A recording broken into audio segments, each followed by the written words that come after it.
मेरे पति रोज रात को मेरे सोने के बाद अपनी सास के कमरे में क्यों जाते थे? जब मैं उनसे पूछती तो वह बहाना बनाकर टाल देते थे। एक दिन मैंने कुछ न पूछा और पति के पीछे पीछे जाने लगी। फिर जो मेरे सामने आया उसे देखकर तो मेरे पैरों तले से जमीन निकल गई, क्योंकि मेरा पति सास के कमरे में जाकर उनके साथ। मेरा नाम कविता है। मैं एक गरीब घर से ताल्लुक रखती हूँ। मेरी माँ दूसरे के घरों में काम करके मुझे बहुत मुश्किल से पालती थी, क्योंकि मेरे पिता हम माँ बेटी को छोड़कर चले गए थे। क्योंकि मेरे पिता को दूसरी औरत पसंद आ गई थी, बस इसीलिए हम दोनों को छोड़कर चले गए। एक दिन कुछ ऐसा हुआ जो मेरी और मेरी माँ की जिंदगी बदल कर रख दिया। मैं सोचने लगी कि आखिर यह सब हम दोनों के ही साथ क्यों हुआ। ऐसा लगता था जैसे यह जिंदगी किसी सजा से काम नहीं है। फिर एक दिन अचानक से वक्त ने पलटा खाया जो मेरे पैरों तले से जमीन निकल गई। मुझे आज भी वह दिन याद है जब चाचा और चाची ने मुझे और मेरी माँ को घर से धक्के मारकर बाहर निकाल दिया था। मेरी माँ रोती हुई चाचा और चाची के पैर के नीचे गिरकर मिन्नत करने लगी, लेकिन फिर भी उन लोगों को जरा से भी दया नहीं आया। मैं तो फौरन ही चाचा के पास गई। चाचा से कहने लगी, चाचा प्लीज हमें घर से ना निकालिए। हम माँ बेटी कहाँ जाएंगे हमारा? आप दोनों के अलावा कोई नहीं है। लेकिन चाचा तो मुंह फेर कर कमरे में चले गए और चाची ने हमें घर से धक्के मारकर बाहर निकाल दिया और अंदर से दरवाजा बंद कर लिया। हम माँ बेटी बहुत देर तक इस दरवाजे पर बैठे रहे, लेकिन एक बार भी उन लोगों ने दरवाजा नहीं खोला। थोड़ी देर के बाद मेरी माँ मुझे गोद में उठाकर वहां से जाने लगी। शुक्र है भगवान का एक औरत ने हम माँ बेटी पर दया खाकर अपने घर पर रख लिया, हमें रहने के लिए अपने घर में इजाजत दे दिया। आखिर उस औरत के साथ हमारा रिश्ता ही क्या था जो हमें अपने घर में रहने के लिए इजाजत दिया? अपने तो लात मारकर हमें घर से निकाल दिया। खैर, भगवान का शुक्र है जो हमें रहने के लिए छत मिल गया। कुछ दिन के बाद पास के स्कूल में ही मैं पढ़ने जाने लगी। मुझे तो आज भी याद है, जब मैं पढ़ने जाती तो मेरे पास ना कोई किताब होता ना कोई पेन, क्योंकि मेरी माँ के पास इतने पैसे नहीं थे जो मुझे सारा सामान दिला सके। शुक्र है आंटी का, जो मुझे और मेरी माँ दोनों को रहने के लिए छत दिया था और साथ में ही अपनी बेटी के कुछ सामान देकर मुझे स्कूल भी भेज दिया करती थी। उनके किताब होते थे, उनके पेन होते थे, उन्हीं के बैग होते थे, जो मुझे देखकर कहती कि बेटा तुम इसी से अपनी पढ़ाई पूरी करो। और आंटी की बेटी मुझसे एक क्लास आ गई थी और घर में भी मैं आंटी की बेटी के कपड़े पहन लिया करती थी। उसके बावजूद भी उनकी बेटी मेरी दोस्त नहीं बनती थी, क्योंकि वह तो मुझसे बात भी नहीं करना चाहती थी। हम दोनों एक ही स्कूल में पढ़ते थे, लेकिन फर्क तो यह था कि हम अलग अलग स्कूल जाते थे। एक साथ कभी घर से नहीं निकले कि हम एक साथ स्कूल पहुंचे। कभी मैं पहले घर से निकल जाती तो कभी वह पहले घर से निकल जाती, लेकिन आज तक हम दोनों साथ में स्कूल कभी नहीं गए थे। बस उसकी माँ ने उसे मना किया था कि वह कभी मेरे साथ ना रहे, क्योंकि मेरी माँ दूसरे के घरों में नौकरानी का काम कर रही थी। आखिर एक औरत कर भी क्या सकती है? लेकिन यह जो बड़े लोग होते हैं, छोटे लोग को अपने पांव की जूती समझते हैं। ऐसे ही हम माँ बेटी का हाल था। फिलहाल इस बात का अंदाजा मुझसे ज्यादा और किसको हो सकता था? वह तो मेरी माँ की हिम्मत थी कि इतना सब कुछ होने के बावजूद मुझे पाल भी रही थी और पढ़ा भी रही थी। ऐसे ही हमें काफी साल गुजर गए थे। मैं तकरीबन 12 साल की हो गई थी। आंटी ने मेरी माँ से साफ साफ कह दिया कि अपना इंतजाम कहीं और कर लो। हम अब तुम्हें अपने घर नहीं रख सकते। अब हम तुम्हारा बोझ नहीं उठा सकते। यह बात माँ के दिल पर लगी थी, मगर वह कुछ कह नहीं सकती थी। एक दिन मेरी माँ रूम लेने के लिए चली गई। मकान मालकिन से बात की तो उन्होंने हमें एक छोटा सा कमरा दे दिया। कमरा तो 3 से 4 था, लेकिन हमें उसमें से एक कमरा रहने के लिए जगह दे दिया। मकान मालकिन का चौकीदार और नौकर अपनी अपनी फैमिली के साथ रहते थे। हमारा रूम उन्हीं के कमरे के बगल में बना हुआ था, लेकिन हम दोनों माँ बेटी के लिए इतना भी बहुत था कि हमें रहने के लिए अच्छा ठिकाना मिल गया था। जब हम मकान मालिक के क्वार्टर में शिफ्ट हुए थे, उस वक्त मेरी उम्र 13 साल की हो चुकी थी। लेकिन आज तक मेरी माँ ने मेरी एक सवालों का जवाब नहीं दिया था। जब भी मैं कोई भी बात पूछती तो मेरी माँ टाल देती थी, लेकिन आज मुझे अपने पास बैठकर एक एक बात का सवाल का जवाब दिया था। मुझे आज पता चला कि जिस दिन हम लोग अपने घर से बेदखल हुए थे, उसके पीछे का क्या राज था। और जैसे ही माँ वह राज्य मुझे बताएं, यह सुनकर तो मेरा रोंगटे खड़े हो गए। मेरी माँ गांव की रहने वाली एक भोली भाली औरत थी। मेरी माँ की शादी पिताजी से एक दूर के रिश्तेदार ने करवाई थी। उन्होंने ही मेरी माँ की शादी के लिए दूर के रिश्तेदार ने ही कहा था। मेरी दादा दादी को मेरी माँ बहुत ज्यादा पसंद आ गई थी। उन्हें तो अपने बेटे के लिए ऐसे ही पत्नी चाहिए थे जो अच्छी बहू भी बने और घर भी संभाले और देखने में खूबसूरत भी लगे। यह सब सोचते हुए मेरी माँ की शादी पिताजी से हो गई, जो मेरे दादा दादी जी ने करवा दिया था। लेकिन मेरे पिता तो बहुत ही बुरे किस्म के आदमी थे। उनका रवैया बिल्कुल भी अच्छा नहीं था। जिस बात को कह देते थे उसे बगैर पूरा किए शांति से बैठते नहीं थे। अगर कोई बीच में कुछ कह दे तो गुस्सा सर पर उठा लेते थे। इसलिए मेरे दादा और दादी सोच रहे थे कि मेरे बेटा की शादी एक ऐसी औरत से हो जो गांव की सीधी सादी रहे, जो मेरे बेटा को कभी छोड़ कर न जाए। मेरी माँ तो बहुत कोशिश की अपने पति को छोड़कर कहीं न जाए, लेकिन एक समय ऐसा आया कि जब मेरे दादा और दादी का देहांत हो गया, उसके बाद से मेरे पिता मेरे माँ के काबू में नहीं रहे। जिस घर में मेरे पिता मेरी माँ रहती थी, वहीं पर मेरे चाचा चाची भी रहते थे। मेरे चाचा का शादी भी जब मेरे पिता की शादी हुई थी, उसी समय में मेरे चाचा का भी शादी हो गया था। चाची तो बहुत तेज दिमाग की थी। जब तक घर में सास ससुर जिंदा थे, तब तक तो मेरी चाची की एक भी नहीं चलती थी।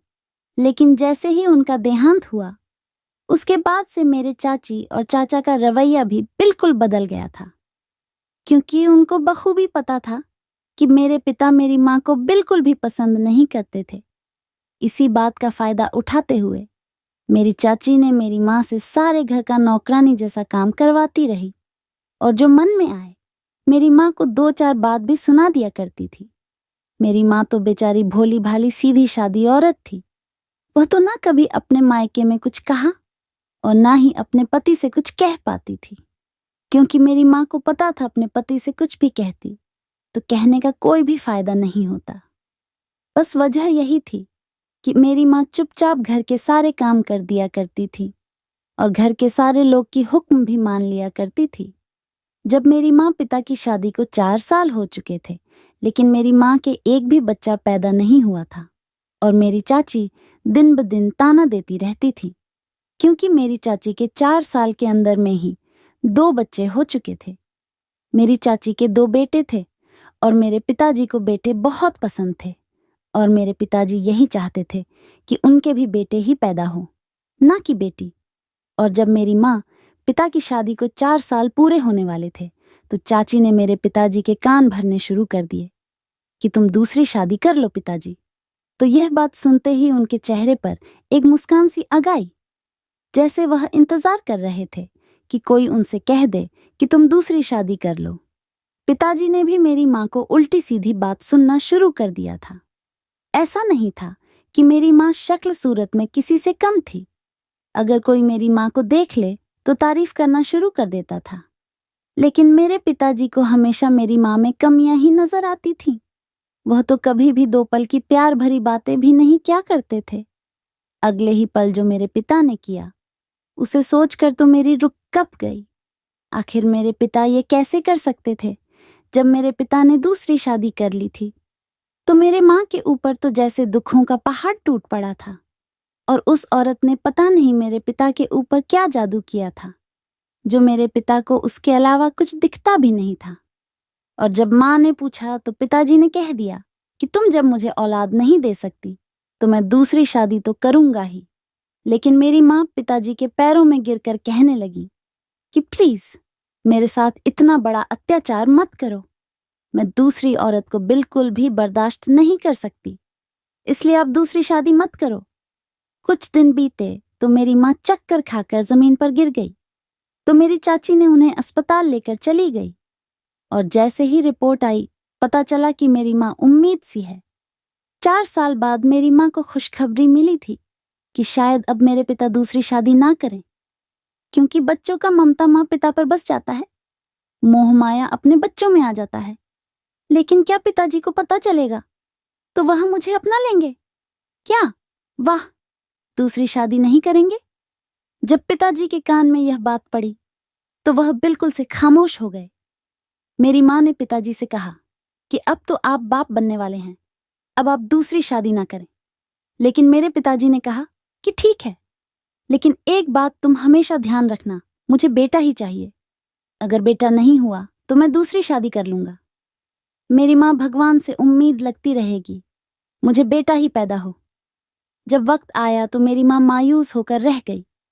माँ ने एक लड़की को जन्म दिया जो कि मैं थी। पिता को तो बेटी चाहिए ही नहीं था, जो आज तक उन्होंने मेरा मुंह तक नहीं देखा। जिस दिन मैं पैदा हुई थी उसी दिन पिताजी घर छोड़कर चले गए।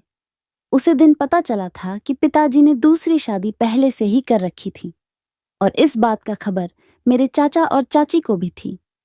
अब तो बस उन्हें बेटी पैदा होने का बहाना मिल गया था। पिताजी को थोड़े दिन के बाद पता चला कि जो मकान के पैसे थे चाचा ने मेरे पिताजी को दे दिए थे। बस इसी तरीके से अब यह घर मेरे पिता ने पैसे लेकर चाचा चाची को दे दिया था। अब तो यह घर मेरे चाचा चाची का हो चुका था, और मेरे पिता दूसरे शहर में घर लेकर अपनी दूसरी पत्नी के साथ रहने के लिए चले गए थे, और मेरी माँ अपनी बेटी को लेकर दर दर के ठोकरें खाती रहती। बस रिश्तेदारों की शर्मिंदगी की वजह से चाचा ने हम माँ बेटी को अपने घर पर रखा था, क्योंकि अगर उस वक्त मेरी माँ और मुझे घर से निकाल देते तो सब लोग मेरे चाचा चाची को बुरा भला कहने लगते कि छोटी सी बच्ची के साथ उसकी माँ पर बहुत बड़ा जुल्म किया है कि चाची ने घर से निकाल दिया। बस इसी वजह से वह लोग मुझे और मेरी माँ को अपने घर में बर्दाश्त कर रहे थे। लेकिन मेरी चाची ने मेरी माँ को अपने घर की नौकरानी बनाकर रख लिया। वह तो एक जगह से हिलती भी नहीं थी। कोई भी चीज होता तो हुक्म के साथ मेरी माँ को कह देती थी। मेरे माँ ही सुबह से लेकर रात तक घर के सारे काम करती थी। यहाँ तक कि चाची के बच्चे को भी मेरी माँ ही संभाला करती थी। घर के काम काज की वजह से मेरी माँ को मेरे लिए वक्त नहीं मिलता था। बस जब मैं रोती तब माँ मुझे उठती थी और दूध पिला के दोबारा से कामों में लग जाती। मेरे नाना नानी का देहांत हो चुका था। मेरे मामा और मामी रहते थे। किसी ने सच ही कहा है कि जब बेटी के माँ बाप ना रहे तो उसका मेकअप भी खत्म हो जाता है। मेरे मामा को मेरी जन्म की खबर भी मिली थी, और माँ की बर्बादी की भी, और कोई माँ का ठिकाना भी नहीं था। इसीलिए चुपचाप देवर देवरानी के घर में नौकरों की तरह काम करके वहां रहने पर मजबूर थी। मगर मेरी चाची के लिए ये बात भी बात बर्दाश्त नहीं थी। आखिरकार जब 1 साल मुश्किल से गुजरा तो चाची ने बिना वजह से निकाल दिया। माँ रोती धोती गली में बैठी रही और फिर उठकर चल पड़ी। अपनी गली से बाहर निकालकर माँ रोड पर गई थी कि आंटी ने देख लिया, और उनकी दोस्ती मेरी दादी के साथ बहुत ज्यादा थी। इस वजह से वह मेरी माँ को अच्छी तरह जानती थी। मेरी माँ को रोता हुआ देखकर मेरी आंटी पूछने लगी तो मेरी माँ ने उन्हें सब कुछ बता दिया। दरवाजा बजाए तो चाची दरवाजे पर आ गई। आंटी ने चाची से कहा, कुछ तो भगवान से डरो, 1 साल की बच्ची है और तुमने उसे घर से निकाल दिया। तो चाची ने आंटी से खूब बदतमीजी से बात की और कहा कि हमारे घर के मामले में किसी को भी बोलने की कोई जरूरत नहीं है। साथ ही माँ का बैग आंटी के हाथ में थमा दिया, जिसमें मेरे और माँ के कुछ कपड़े रखे हुए थे। आंटी मुझे और मेरी माँ को लेकर अपने घर चली गई। फिलहाल उनके घर भी उनके बेटे और बहू साथ में रहते थे। उन्हीं के घर में एक छोटा सा कमरा था। आंटी ने वहीं पर एक कमरा मेरी माँ को दे दिया। इसी तरीके से मेरी माँ वहीं पर रहने लगी। लेकिन मेरी माँ को वहां पर रहना आंटी की बहू को बिल्कुल भी पसंद नहीं था, क्योंकि मेरी माँ जवान और बहुत ज्यादा खूबसूरत थी।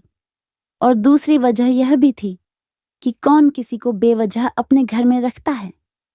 फिर मेरी आंटी से कहकर अपने लिए कुछ काम करने के लिए कहा, तो आंटी ने उन्हें 2-3 घरों में काम करने के लिए बंदोबस्त करवा दिया।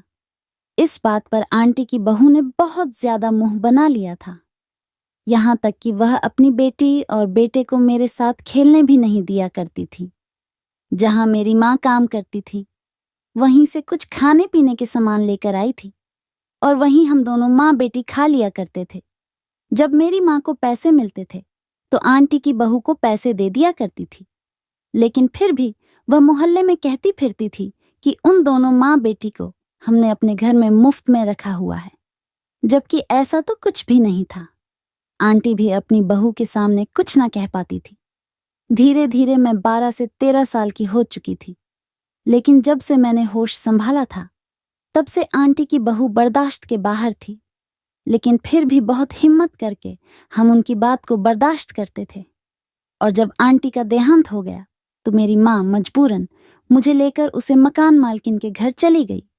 वहां तो कम से कम हमें कोई कुछ कहने वाला नहीं था, कोई ताने देने वाला नहीं था। ऐसा सोचकर मैं बहुत ज्यादा वहां पर खुश थी। मेरी एक अच्छे स्कूल में दाखिला करवा दिया था। इस तरह मेरी पढ़ाई जारी रही। मेरी माँ वहीं पर काम करती रही और मैं पढ़ती रही।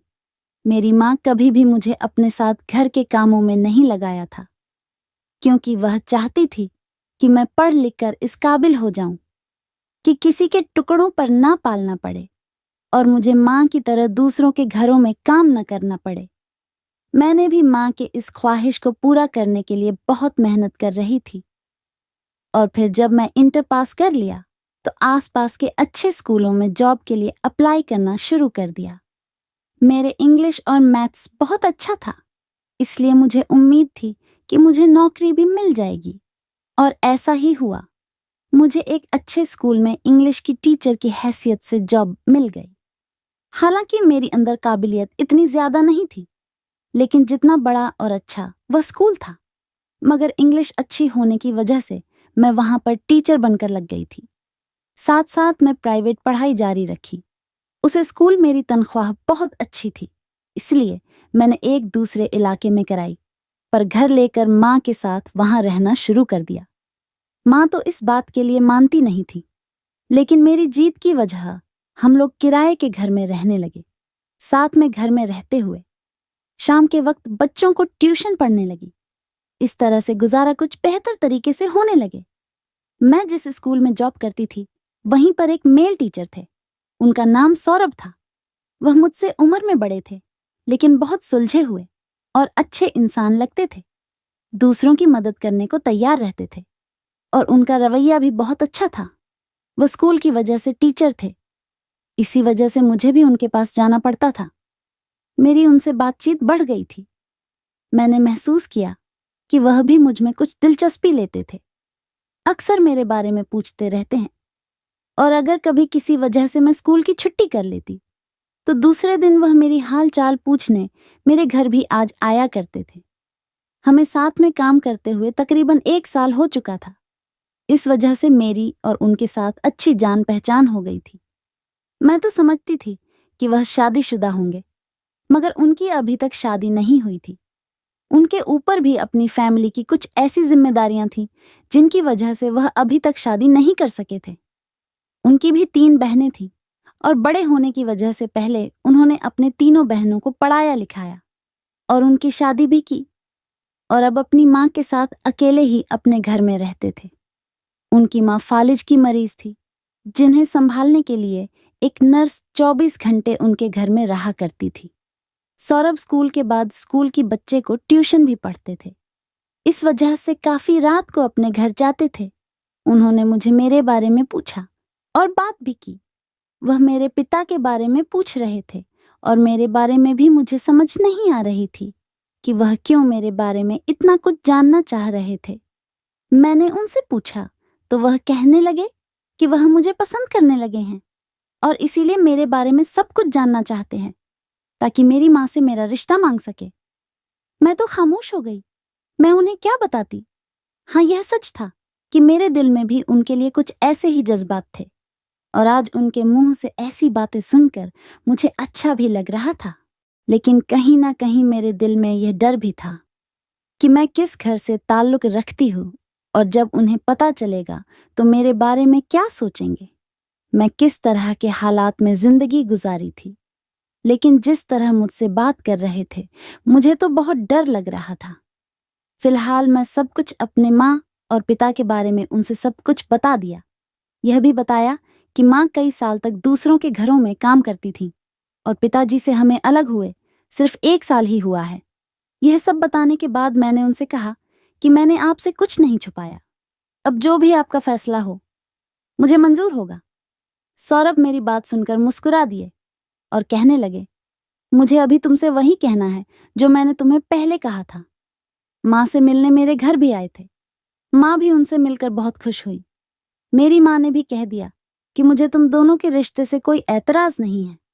अगर आपके परिवार वालों को कोई ऐतराज ना हो तो अपने परिवार को मेरे घर लेकर आइएगा। उसके बाद हम रिश्ते की बात आगे बढ़ाएंगे, या फिर आप लोग जैसे चाहेंगे मैं वैसा ही करूंगी। अगले ही दिन सौरभ ने मेरे घर रिश्ता भेज दिया और हम दोनों का रिश्ता भी तय हो गया। कुछ दिन बाद शादी की तारीख भी निकल गई थी, लेकिन श्याम की माँ की तबीयत ज्यादा खराब हो गई तो शादी जल्द से जल्द करनी पड़ी। थोड़ी दिन के बाद मेरा और श्याम का शादी हो गया और मैं दुल्हन बनकर उनके घर चली गई। सौरभ का घर न ज्यादा बड़ा था न ज्यादा छोटा, बल्कि मुझे तो बहुत पसंद आया था और अच्छा भी लगा था।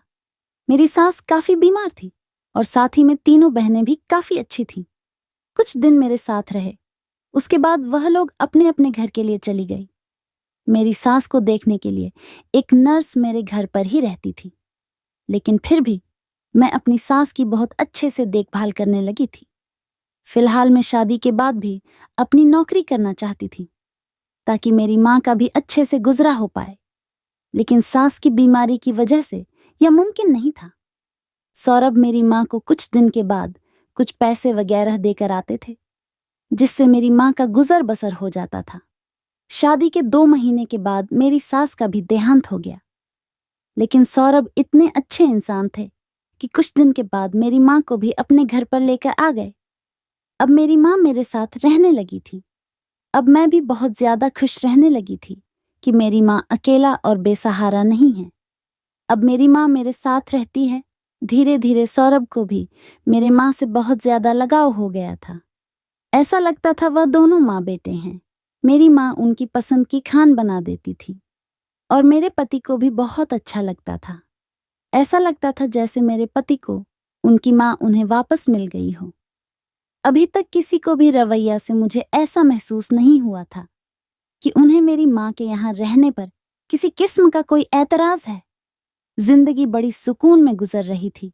ऐसे लगने लगा था कि जैसे जो वक्त हमने गुजरा था, ना तो हमें खाने के लिए घर से बाहर जाना पड़ता था और ना ही किसी की बातें सुनाई पड़ती थीं, बल्कि मैं और मेरी माँ बड़ी इज्जत के साथ घर की 4 दीवारी में रह रहे थे। फिर मैं भी पति से इजाजत लेकर दोबारा से अपनी जॉब शुरू कर दी। मेरे पति को मेरी जॉब करने पर कोई ऐतराज नहीं था। अपने घर में कुछ काम शाम को निपटा लेती थी और दिन के वक्त माँ खाना वगैरह बना लिया करती थी। इसी वजह से मुझे भी कोई मसला पेश नहीं आया। एक दिन मैं और मेरे पति स्कूल में थे कि अचानक से मेरे पति के सर में दर्द हुआ और दर्द बढ़ता जा रहा था, तो वह कम से छुट्टी लेकर घर चले गए। मुझे उनकी फिक्र हो रही थी, लेकिन यह भी तसल्ली थी कि माँ घर में मौजूद है। और फिर जब मैं छुट्टी के बाद घर पहुंची तो मुझे यह देखकर खुशी हुई कि मेरे पति कमरे में सुकून से सो रहे थे। माँ ने बताया कि मैं सौरभ के सर में तेल लगाकर मालिश कर दी थी और फिर वह दवा खाकर सो गए हैं। मेरे जाने के काफी देर बाद मेरे पति जागे थे और अब उनकी तबीयत बिल्कुल ठीक थी। उसके बाद कभी कभी मेरे पति माँ से बालों में तेल लगवा लिया करते थे। कुछ दिन बाद जब मैं स्कूल से वापस आए तो हमें कुछ परेशान से लग रही थी। मुझे लगा कि शायद उनकी तबीयत ठीक नहीं है, इसलिए मैंने उन्हें खाना खाने के बाद आराम करने का कहा। लेकिन जब वह शाम को अपने कमरे से बाहर निकले तो उनकी परेशानी में कोई कमी नहीं थी। पूछने पर उन्होंने मुस्कुरा के वहीं जवाब दिया कि मेरी कुछ तबीयत ठीक नहीं है। उसे दिन मैंने अपने पति को कोई काम भी नहीं करने दिया और दूसरे दिन छुट्टी लेकर उनका ख्याल भी रखी और हमने उन्हें डॉक्टर के पास जाने को भी कहा, मगर माँ ने यह कह दिया कि खुद ही ठीक हो जाएगी उनकी तबीयत। लेकिन उसे दिन के बाद माँ को मैं परेशान ही देखा था। वह अक्सर सोच में डूबी रहती। मेरे बुलाने पर एकदम से चौंक जाती थी। मुझे समझ नहीं आ रहा था कि माँ ऐसे क्यों हो गई है। इससे पहले तो सब कुछ बिल्कुल नॉर्मल। मेरे पति ने भी माँ से पूछने की बहुत कोशिश की, लेकिन माँ का एक ही जवाब होता था कि मेरी तबीयत कुछ ठीक नहीं है। लेकिन जब भी उन्हें डॉक्टर के पास चलने को कहती तो वह बहाने बना देती थी। माँ को मैं जब भी इस तरह से परेशान देखते तो मैं भी बहुत ज्यादा परेशान हो जाती थी। मैंने पति से कहा कि वह माँ से बात करने की कोशिश करें, तो उन्होंने भी मुझे वही जवाब दिया कि मैंने कई बार माँ से पूछा है, मगर वह अपनी तबीयत बताकर मुझे भी खामोश कर देती है। मुझे समझ नहीं आ रहा था कि आखिर ऐसी क्या बात है जो माँ मुझसे छुपा रही थी। कुछ तो है, वरना इतना परेशान तो मैंने माँ को कभी भी नहीं देखा था। मैंने सोचा कि मैं हर हाल में माँ की परेशानी की वजह जानकर रहूंगी। मैं कुछ दिन के लिए स्कूल से छुट्टी ले ली ताकि सारा वक्त माँ के साथ गुजार सकूं। अब मैं पूरा पूरा दिन घर में रहती थी और माँ के आसपास ही थी, खुद को अकेला महसूस ना करें। मैं 10 दिन के लिए छुट्टी ले ली। इस दौरान कोई भी ऐसी बात सामने नहीं आई जो माँ को परेशान कर रही थी। ना तो वह कहीं जाती आती थी, ना किसी से फोन पर बातें करती थी। घर में लैंडलाइन के अलावा माँ के पास कोई भी फोन नहीं था।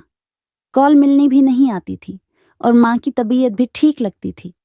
डॉक्टर ने बताया कि उनका ब्लड प्रेशर काफी हाई था। उसके बाद मैं उनका ब्लड प्रेशर रेगुलर घर में चेक करना शुरू कर दिया, जो कि अब ठीक रहता था। हालांकि वह दवाइयां भी खाती थी। अब मुझे यकीन हो गया था कोई ना कोई बात तो जरूर है जो माँ मुझसे छुपा रही थी। एक रात जब मैं सो रही थी तो अचानक मेरी आंख खुली तो मैंने देखा मेरे पति नहीं थे। फिर सोचा जाकर देखती हूँ मेरे पति कहाँ पर है, क्योंकि जब मैं लेटी थी तो वह मेरे बराबर में सोए हुए थे। जब मैं कमरे से बाहर आई तो माँ के कमरे का दरवाजा भी बंद था। मैंने जाकर खोला तो माँ भी अपने बिस्तर पर नहीं थी। बाहर जब नजर पड़ी तो रखी कुर्सियों पर बैठकर बातें कर रहे थे और मुझे देखते ही खामोश हो गए, लेकिन मैंने पता नहीं चलने दिया। फिर उनके पास गई तो पति ने कहा कि मैं पानी पीने के लिए बाहर निकाला था, तो माँ को यहाँ पर बैठे हुए देखा तो यहाँ आ गया। मैंने माँ की तबीयत पूछी तो कहने लगी सब ठीक है, और फिर उनको उनके कमरे तक छोड़ दिया। उसके बाद मैं और मेरे पति भी कमरे में आकर सो गई। उसके बाद भी 2 से 3 दिन ऐसा ही होता रहा। मेरे पति और माँ को एक दूसरे के साथ कई बार मैंने देखा। जब भी मेरी आंख खुलती तो मेरे पति बेड पर नहीं होते थे, बाहर कुर्सियों पर बैठे बातें कर रहे थे और मुझे देखते ही चुप हो जाया करते थे। अब मेरे दिल में कुछ अजीब से ख्याल आ रहे थे। आखिर ऐसी भी क्या बात है, या फिर यह दोनों मुझसे कुछ छुपा रहे हैं? आखिर बात क्या है? उन दोनों के बीच में कुछ ऐसा था जो सोचते ही मेरे रोंगटे खड़े हो जाते थे। लेकिन मेरी माँ तो जैसे दामाद से चिपक कर रहती थी। मैं अब धीरे धीरे माँ और पति पर नजर रखनी शुरू कर दी थी। मेरी मौजूदगी में तो मुझे कुछ ऐसा वैसा महसूस नहीं हुआ, मगर मुझे ऐसा लगता था कि जैसे वह दोनों मुझे छुपकर बातें करते हैं। यही सब मेरे दिमाग में हर वक्त चलने लगा था। एक दिन जब मैं और मेरे पति स्कूल में थे तो मैं किसी काम से पति के पास गई तो पता चला कि वह हाफड़े लेकर स्कूल से चले गए थे। मेरे पति माँ के पास घर गए हुए थे। मैंने भी किसी न किसी तरह बहाना बनाकर स्कूल से छुट्टी ली और फौरन घर पहुंच गई। मेरे पास भी घर की चाबी थी, इसलिए मैंने दरवाजा नहीं बजाया और मैं कमरे में चली गई। घर में कोई भी नहीं था। ऐसा लग रहा था कि जैसे माँ और मेरे पति घर पर नहीं है। मैंने सोचा अपने कमरे में होगी। मैंने अपना पर्स वहीं लॉन्च में रखा और माँ के कमरे की तरफ जा रही थी कि अचानक मेरी कान में एक आवाज सुनाई दे गई। तो आवाज किसी मर्द की थी जो माँ के कमरे से आ रही थी। एकदम मेरा सांस सीने में अटक गया। मुझे लगा कहीं मेरे पति तो माँ के कमरे में नहीं है, मगर थोड़ी तवज्जो देने के बाद मुझे पता चला कि वह आवाज मेरे पति की नहीं पर किसी और की थी, और फिर माँ के रोने की आवाज थी। मुझे सुनाई दे रही थी। मुझे समझ नहीं आ रहा था कि माँ ने किसको अपने कमरे में बुला रखा था। जब मैंने माँ का दरवाजा खोला तो मैं हैरत में पड़ गई। माँ के कमरे में एक औरत और एक आदमी मौजूद थे। वह आदमी जमीन पर माँ के कदमों में हाथ जोड़ बैठा था, जबकि औरत माँ के साथ वाले सोफे पर बैठी हुई थी। और मेरी माँ भी उन तीनों ने मुझे देखा तो अपनी अपनी जगह से फौरन उठकर खड़े हो गए। मेरा समझना तकरीबन नामुमकिन था। फटाफट माँ के पास गई और उनसे रोने की वजह पूछी। तो इससे पहले कि माँ कुछ कहती, उसे आदमी ने आगे बढ़कर मेरे सर पर हाथ रखा और कहने लगा कि यह मेरी बेटी है। तब मुझे पता चला कि यह मेरा बाप था, जो पैदा होते ही मुझे घर में अकेला छोड़कर चला गया था। औरत कौन थी, वह दोनों मेरे घर में क्या करने के लिए आए थे? पता नहीं कितने सवाल मेरे दिल और दिमाग में चल रहे थे। जब मुझे पता चला कि जो मेरे घर इंसान आया है वह मेरा असली बाप है, मुझे यह बात जानकर बिल्कुल भी खुशी नहीं हुई थी। और जब मुझे पता चला कि वह दूसरी पत्नी के साथ मेरी माँ से माफी मांगने के लिए आया था, तब मुझे यह बात सुनकर और भी ज्यादा गुस्सा आ गया। उन दोनों के भी कोई औलाद पैदा नहीं हुआ। उन्हें लगता था कि जो उन्होंने किया है उसी की सजा उन दोनों को मिली है। उन लोगों ने सोचा कि अगर हम माफी मांग लेंगे तो हमारी आगे की जिंदगी अच्छे से गुजर जाएगी। इसी वजह से हम माँ बेटी से माफी मांगने के लिए चले आए थे। तभी मुझे पता चला कि काफी दिन से मेरे पिता और सौतेली माँ का चक्कर मेरी माँ से हो चुका था। इस वजह से वह बहुत ज्यादा परेशान रहने लगी थी। मेरी माँ नहीं चाहती थी कि अब मुझे किसी भी बात का पता चले और मैं अपने हंसती खेलती जिंदगी में परेशान हो जाऊं। इसीलिए यह सब कुछ मुझे से छुपाती रही।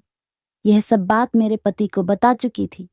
इसीलिए मेरे पति भी बहुत काफी दिनों से परेशान रह रहे थे।